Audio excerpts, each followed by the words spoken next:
Hello everyone, steno with Arihant पर आपका स्वागत है। यह डिक्टेशन आनंद मासिक पत्रिका सीरीज से होगी, जो कि 100 शब्द प्रति मिनट की गति से होती है। यदि आप इसका पीडीएफ प्राप्त करना चाहते हैं तो आप हमारे टेलीग्राम ग्रुप को ज्वाइन कर सकती हैं, जिसका लिंक डिस्क्रिप्शन में दिया गया है। इसके साथ ही साथ यदि आप लोग चाहते हैं तो हम बहुत जल्द आप सबके लिए जीके की एक बहुत शानदार सीरीज लेकर आने वाले हैं। चलिए तो डिक्टेशन प्रारंभ करते हैं। डिक्टेशन 5 सेकंड बाद। महोदय, वह यह भी जानता है कि आस्था विश्वास के अभाव में जीवन एक ऐसी भ्रमात्मक स्थिति को प्राप्त होता है कि कोई भी उस पर विश्वास नहीं करता। इन सब परिस्थितियों के कारण सुसंस्कृत मनुष्य वास्तव में पूर्ण धार्मिक विश्वास और पूर्ण अविश्वास के बीच में स्थित रहकर अपना जीवन व्यतीत करता है। इस प्रकार का जीवन जीने वाले लोगों पर ही वास्तव में सभ्य समाज अधिक निर्भर करता है, क्योंकि वे ही समाज के प्रति अपनी जिम्मेदारी को अधिक अनुभव करते हैं। इसके विपरीत संकीर्ण धार्मिक प्रवृत्ति के लोग अपने धार्मिक विश्वास को समाज के मुकाबले अधिक महत्व देते हैं और पूर्ण विश्वास का जीवन बिताने वाले अपने व्यक्तिगत हित और लाभ के लिए समाज और नैतिक मूल्यों की बलि लगाने से भी हिचकते नहीं। सुसंस्कृत मनुष्य का यह लक्षण होता है कि वह अपने जीवन में धर्म की सब अच्छाइयों को आत्मसात करते हुए भी धर्म के नाम पर झूठ, हिंसा, बनावट तथा अन्य अर्थहीन तत्वों से दूर रहता है।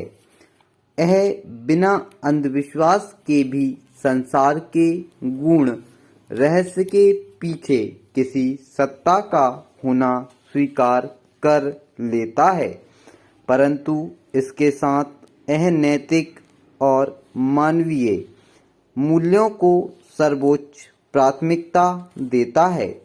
यही कारण है कि केवल बौद्धिक और सांस्कृतिक रूप से विकसित मनुष्य न केवल समाज को सुदृढ़ आधार प्रदान करते हैं, बल्कि सामाजिक परिवर्तन और प्रगति की प्रक्रिया में भी उचित योगदान देते हैं। धन्य होते हैं वे समाज जिनमें इस प्रकार के लोग जन्म लेते रहते हैं। पूर्ण रूप से स्वतंत्र आत्मा को जन्म देना और विकसित करना संस्कृति का वास्तविक लक्ष्य है। सब प्रकार के पूर्वाग्रहों से मुक्त व्यक्ति कट्टरता और धार्मिक संकीर्णता से अपने को बचा सकता है। सुसंस्कृत मनुष्य केवल अपने विचारों के लिए जीता है, अतः उनके लिए बलिदान होना स्वीकार कर लेता है। इसलिए स्वतंत्र विचार प्रक्रिया को नष्ट करने के किसी भी प्रयास को वह अक्षम्य अपराध मानता है।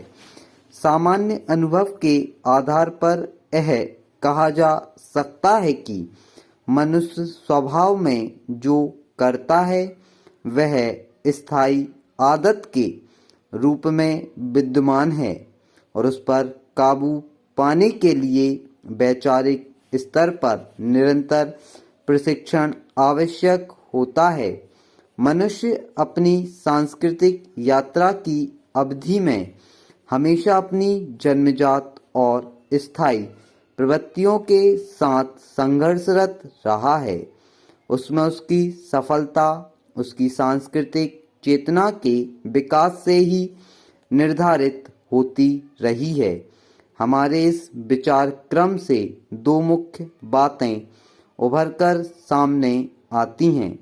पहली बात यह कि धर्म ने अज्ञात की ओर सम्मुख वह अंतरिक्ष के उस स्थल को साफ और खुला छोड़ दिया है जिसकी ओर मनुष्य अपनी व्यक्तिगत खिड़की से झांककर देख सकता है।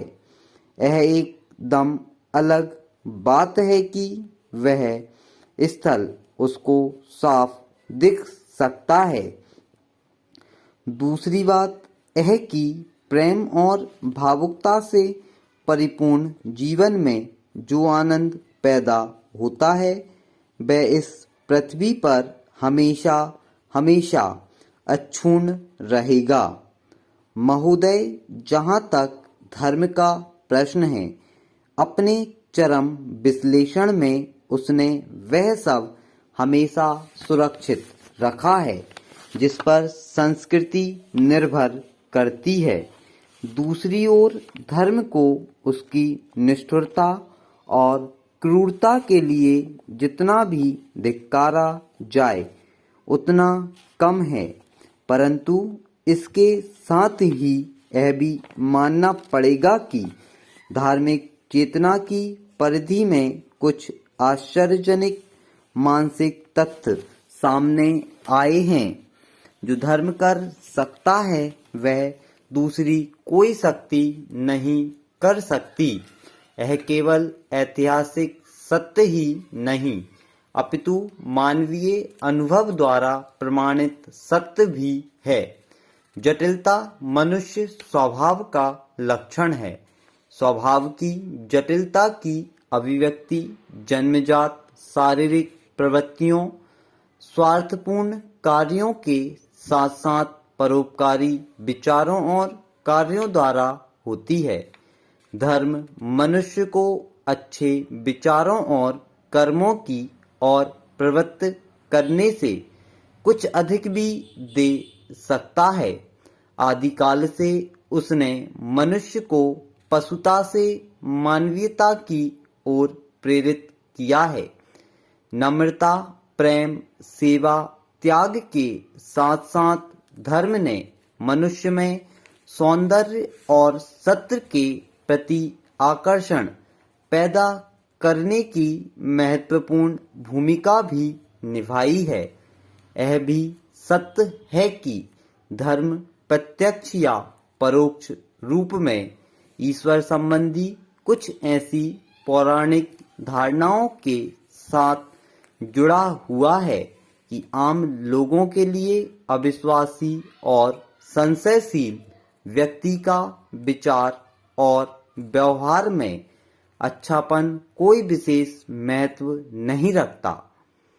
परंतु यदि हमारी सांस्कृतिक चेतना का समुचित विकास हो सके और हम संस्कृति के धरातल पर ऊपर उठ सकें तो विश्वास और अंधविश्वास में भेद समझना कठिन नहीं होगा। ऐसी स्थिति में ईश्वर की आम धारणा को स्वीकार किए बिना भी हम वह सब कर सकते हैं जिसकी धर्म हमसे अपेक्षा करता है। धर्म का नैतिक और मानवीय पक्ष कोई कम महत्व नहीं रखता। संस्कृति मनुष्य में एक अलग प्रकार की मानसिकता को विकास में सहायक सिद्ध होती है। जिन लोगों के व्यक्तित्व में सांस्कृतिक चेतना की परिधि का समुचित विकास हो जाता है वे धार्मिक आस्था और विश्वास के बिना भी जीवन की पृष्ठभूमि में छिपे हुए गुण रहस्यों को भली प्रकार समझ लेते हैं और अपने को उसके प्रति आभारी मानते हैं। प्रकृति का कल्याणकारी स्वरूप स्वयं ही इस प्रकार के अब आभार की अभिव्यक्ति के लिए प्रेरणा देता है। मनुष्य के व्यवहार में जहाँ निहित स्वार्थ के लिए क्रूरता देखकर अविश्वास पैदा होता है, वहीं प्रेम और आनंद से परिपूर्ण जीवन किसी बात का अभाव नहीं होने देता। इस प्रकार सांस्कृतिक धरातल पर ईश्वर के प्रति आस्था और विश्वास को मानसिक तौर पर छोड़ा जा सकता है। जहाँ तक हमारी वास्तविक भावनाओं का प्रश्न है, वे औपचारिक विश्वास के अभाव में भी जीवित रहकर विकसित हो सकती हैं। संस्कृति के सार तत्व के संदर्भ में यदि यह प्रश्न किया जाए कि वह धर्म से क्या ग्रहण करती है, तो जवाब यही होगा कि ईश्वर की सत्ता में विश्वास और अविश्वास का इस प्रश्न के साथ कोई संबंध नहीं है। इसी प्रकार आत्मा अनित्य है या नश्वर, इस बहस का भी उस मूल प्रश्न के साथ कोई लेना देना नहीं है। स्टॉप। यदि आपको डिक्टेशन पसंद आती है तो वीडियो को लाइक करें, चैनल को सब्सक्राइब करें और वीडियो को ज़्यादा से ज़्यादा शेयर करें। Thank you.